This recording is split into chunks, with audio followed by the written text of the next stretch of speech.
Muy buenas tardes, jóvenes. Vamos a iniciar la clase del día de hoy. Hoy estaremos aprendiendo un nuevo tema. Primeramente, mi nombre es Ofelia Ávila Molina. Soy estudiante practicante de profesorado de enseñanza media y técnico en administración educativa de la Universidad de San Carlos de Guatemala, Facultad de Humanidades, sede 69 de Zacapa.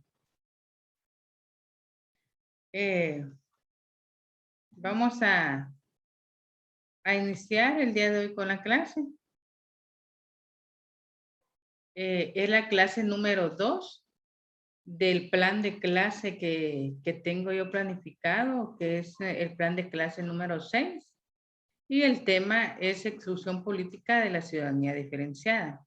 Es tan importante que nosotros como ciudadanos podamos saber acerca de la historia de nuestro país. Anteriormente estuvimos viendo sobre el gobierno liberal. Entonces, ahora vamos a estar viendo la exclusión política. ¿Qué entienden ustedes cuando se dice exclusión política? Muy bien. Entonces, hoy veremos este tema que es exclusión política y ciudadanía diferenciada. De la clase de Ciencias Sociales y Formación Ciudadana.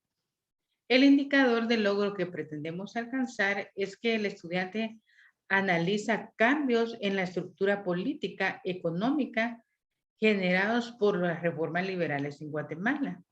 Y la competencia es emite juicios acerca del contexto histórico mundial dentro del cual se desarrolló el proceso de formación de la nación guatemalteca que creó una ciudadanía diferenciada con la continuidad de la estructura colonial. Les voy a leer un poquito acerca de la ciudadanía diferenciada, acerca de la exclusión política.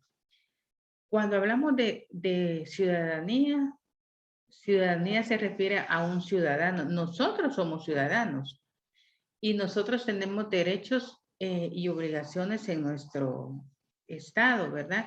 Entonces, nosotros como ciudadanos tenemos derechos a emitir un voto, ¿verdad? A elegir nuestros gobernantes. Entonces, vamos a leer un poquito acerca de la ciudadanía diferenciada de 1824. Dice que la Constitución del Estado de Guatemala de 1824 otorgó un título de ciudadanía ampliada a un gran sector de la población. Sin embargo, a partir de 1829, los gobiernos restringieron el acceso a los derechos ciudadanos utilizando varios criterios. En la Constitución de 1879, a pesar de pregonar principios liberales, se otorgó la ciudadanía únicamente, dice, miren, pongan atención en esto, únicamente a hombres mayores de 18 años que supieran leer y escribir. Con esta medida se excluyó a grandes mayorías de indígenas y en general a los pobres que no tenían acceso a la educación. Había mucha población en ese entonces que no tenía derecho a derechos o no podían ellos estudiar. Antes la gente quería estudiar y no podían. Entonces dice, miren, que dieron la ciudadanía, pero que no a todos. Y la mayoría de indígenas quedó fuera. Ellos no podían elegir. Ellos no podían votar porque no lograron ser ciudadanos. Es decir, se instauró un tipo de ciudadanía restringida. Por medio de la Constitución de 1945 se otorgó, escuchen bien, se otorgó por primera vez la ciudadanía a las mujeres y se permitió el voto a las analfabetas. Fue hasta la Constitución de 1965 con la influencia de las declaraciones de las Naciones Unidas en contra de la discriminación que se terminó con la exclusión étnica de los indígenas constitucionales encubiertas por el analfabetismo. Fíjense que muchas personas pueden tener el derecho de votar. En aquel entonces hubo mucha discriminación. Si ustedes se pudieron dar cuenta, más es la discriminación con la población indígena. Entonces ellos no tenían derecho a votos, fueron discriminadas las mujeres, fueron hechas a un lado, no tenían derecho a votar. Ahora en ese tiempo, si ustedes pueden darse cuenta, hay muchas mujeres que tienen cargos en el Estado. Hay muchas que son ministras de educación, tienen otros puestos muy importantes en el gobierno, pero en aquel entonces no les permitían ni votar, mucho menos que llegaran a tener un cargo importante en el gobierno, ¿verdad? Entonces le voy a explicar qué quiere decir ciudadanía diferenciada. Dice, miren, la ciudadanía diferenciada pretende conseguir una igualdad real y no solo formal entre todos los miembros de una sociedad. Para conseguir esta igualdad real no basta el trato igual que se propone desde una concepción de la ciudadanía universal, porque es necesario dar respuesta a distintas necesidades diferentes. Estas respuestas diferentes no se dan a los individuos en cuanto tales, sino por la pertenencia a un grupo social concreto. Por ejemplo, el respeto a los derechos lingüísticos de los hispanos que viven en Estados Unidos significa garantizar el acceso a recibir una parte de educación en su lengua. Entonces, cuando nosotros queremos una ciudadanía diferenciada, quiere decir que vamos a ser iguales con todos. Vamos a dar la oportunidad a todos. Muchas veces hay quienes reciben educación, pero no lo reciben en su lengua. Entonces, eso es lo que se pretende de que haya una ciudadanía diferenciada, o sea, una ciudadanía que sea igual para todos, con derechos y obligaciones para todos. Vamos a continuar con la ciudadanía diferenciada, aprendiendo sobre este concepto, ¿verdad? Dice, la ciudadanía diferenciada pretende conseguir una igualdad real y no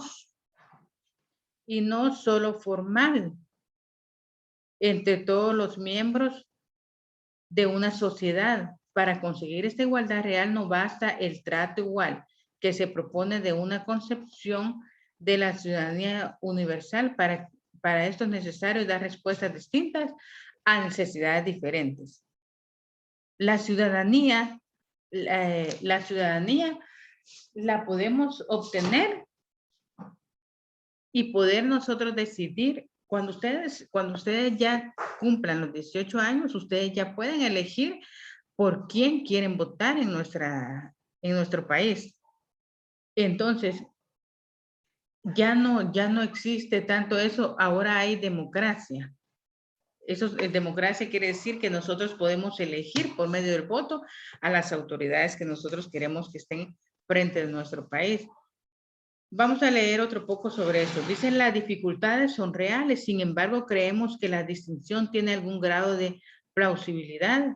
No se puede negar que algunos grupos comparten un conjunto de rasgos por cierta estabilidad. Si este conjunto de rasgos viene además acompañado de un idioma común que unifica y da coherencia a un universo de sentido compartido, la caracterización de este grupo como una sociedad cultural resulta viable, así como, por ejemplo, lo habitual en que una persona que migra de un país a otro,